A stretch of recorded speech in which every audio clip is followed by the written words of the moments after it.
Welcome to Agora's Transition Training Series. We're going to start with Module 1, which is on the meeting invitation and present levels of transition. We are also going to do Modules 2 on the transition grid and matrix today, Module 3, documenting grid activity completion and proof of updating goals, and Module 4 covers the transition course and how it aligns with the matrix. We can always add additional modules to this training series as needed. So we're going to start with looking at the invitation with some reminders and examples. Here is a screenshot from Sapphire, and this is looking at what you would put for an annual IEP. Remember, the first box is for annuals, the second box is for revision. If the student is going to be 14 this IEP term, you must have both transition boxes checked. So check planning, check services. If the service box is checked, which it needs to be, you have to have some statement in there.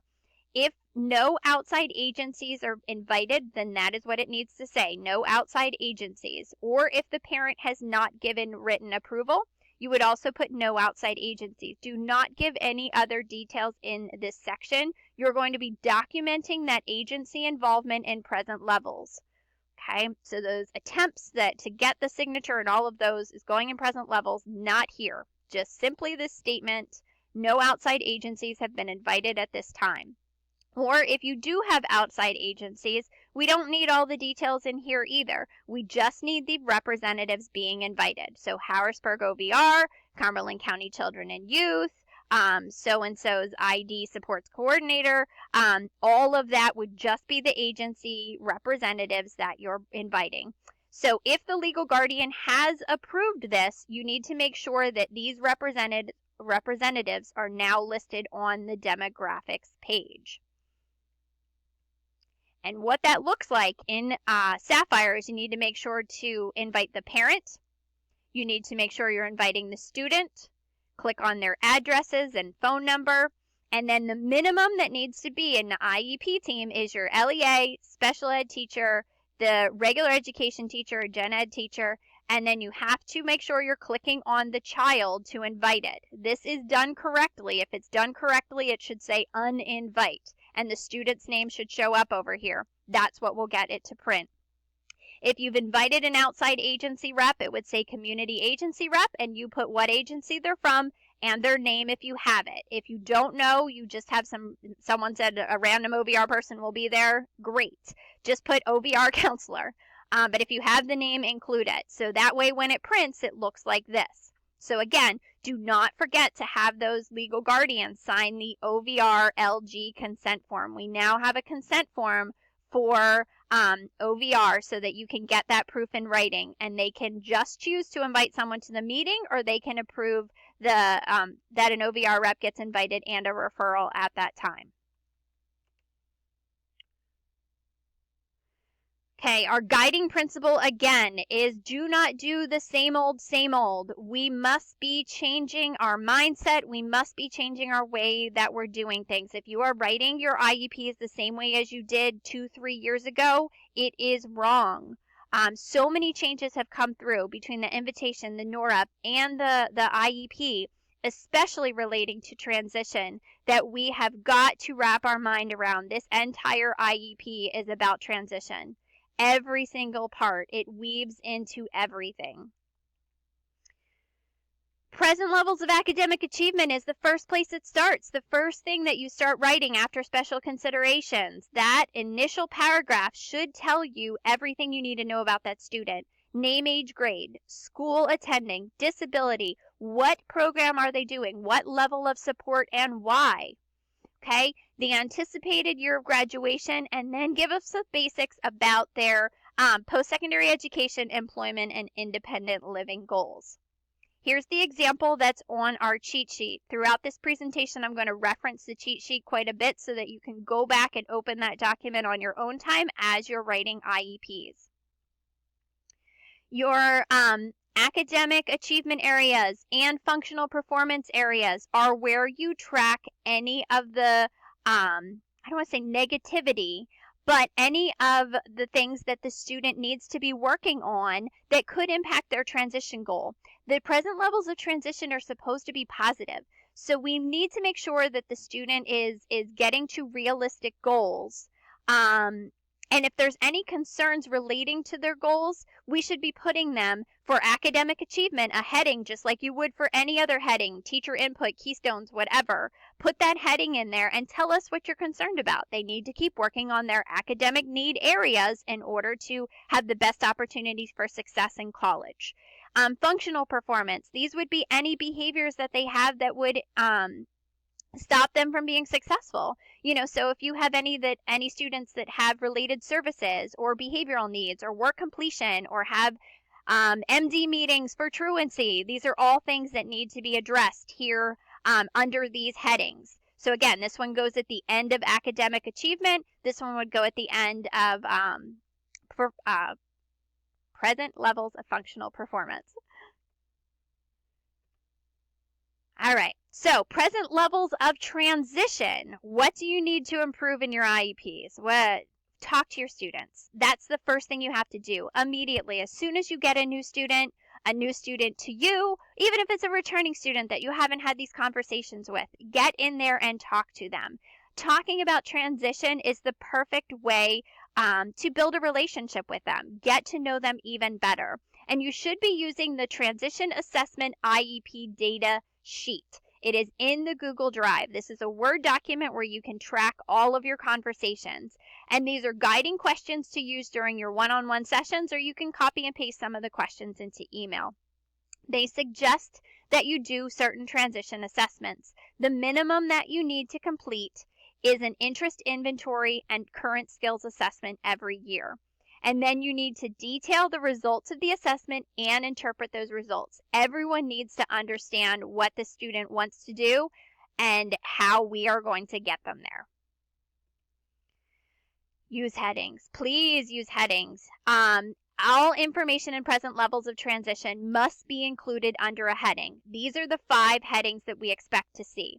Post-secondary ed, employment, independent living skills, and then our catch-all, additional information. And then agency involvement, where you track and put all of those details to support whatever you put in the invitation. There should not be a random paragraph at the top. I can't tell you how many IEPs I open that leave old information in there and just have it sitting in a paragraph at the top and then those headings start. No, you need to incorporate this information into the appropriate heading. If for some reason that information doesn't neatly go into any of these first 3 headings, there's where that catch-all additional information will fit in. When we go into an IEP, the LEAs and the instructional coaches will be looking for the first thing your transition section should say is post-secondary education, not a random paragraph. Okay, here's what we're looking for. Again, these come right from that IEP data tracking sheet that I suggested that you use. Talk to them about their post-secondary ed plans. Talk to them about their employment goal. Have them complete an interest profiler. These 2 suggested are online, but in the Google Drive you will also find the ONET on PowerPoint, and there's also a career interest inventory using pictures. That has a scoring sheet that you can use during your one-on-one sessions. So track their interest areas with scores, track the suggested occupations, have conversations with them about if they're having any if they have a part-time job, if they're volunteering anywhere. Make sure that they remember their graduation project requirements and include anything they've done in there. Here's a breakdown of how to get the information and how to read the report from My Next Move. Here is a screenshot from PA Career Zone of what you might see for the suggested occupations. Make sure you're getting this information and documenting it. Independent living goal. This is where we need to support whether we need a goal or there doesn't need to be a goal. We need to make sure the students are doing a current skills assessment every single year so we can continue to support the need or lack of need for a goal in this area.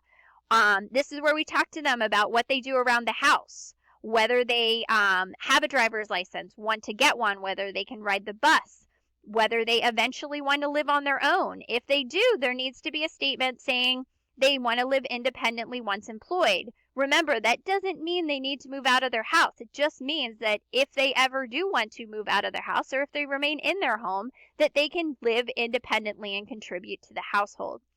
If they need ongoing supports, we need to make sure that we're documenting that in this area so that we are working with the student as best we can and that we're lining up additional adult services that can support them after graduation.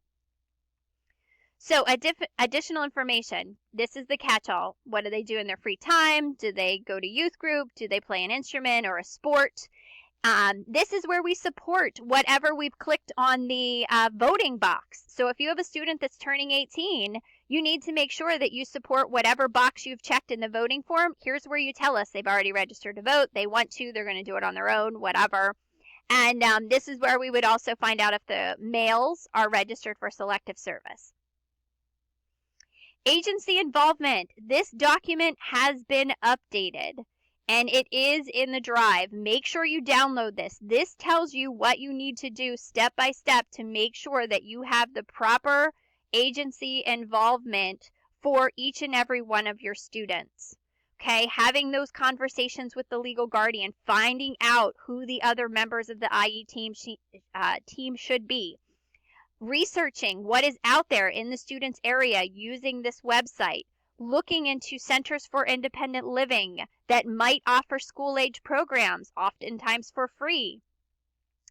PYLN is coming to Agora. I'm the adult ally for a group that is being started. There is a virtual chapter working with all cyber charter schools. Membership recruitment is going to start in November. Some more details will be coming out then. Making sure you have that communication with the family, getting that LG consent form. Remember that students 16 and older need to be strongly encouraged to be connecting with agencies. We should be at least inviting OVR and their local MHID case managers. Not all students will have these, but if they do, we need to encourage that. We can invite them without parental consent, but we do not need to have an open case to invite them to the meeting. Make sure that we're documenting all of this. PDE is looking for strong evidence that we are promoting this agency involvement. It is a great predictor of their future success. So agency statements need to tell you what's happening, whether the agencies were invited with parent permission, whether it's too early, whether the parent refused, and just make sure that everything is documented in there. Here's some sample statements. This says that this student was provided with information. He's they're already hooked up with OVR. He's got a supports coordinator. They're getting everything rolling, and they've all been invited to the meeting. And you're going to keep working with the team to build those supports before graduation. Here's one saying that she's too young because she's 15 and has a learning disability. There aren't any supports at this time, but the most important statement for that is agency involvement will continue to be discussed as part of the planning process. We need to have that statement in there. So here's a sample. We're going to add on to this in future modules, but again, in your cheat sheet. So here's some final reminders for you. The whole IEP is about transition, not just 2 areas. Be sure you're including everything in that first present levels of academic achievement. PDE is looking for those assessment results and documented progress in the present levels. A new assessment needs to be completed and documented each year. Do not delete the old info. List all completed activities from the grid in present levels before removing. All of Module 3 covers that.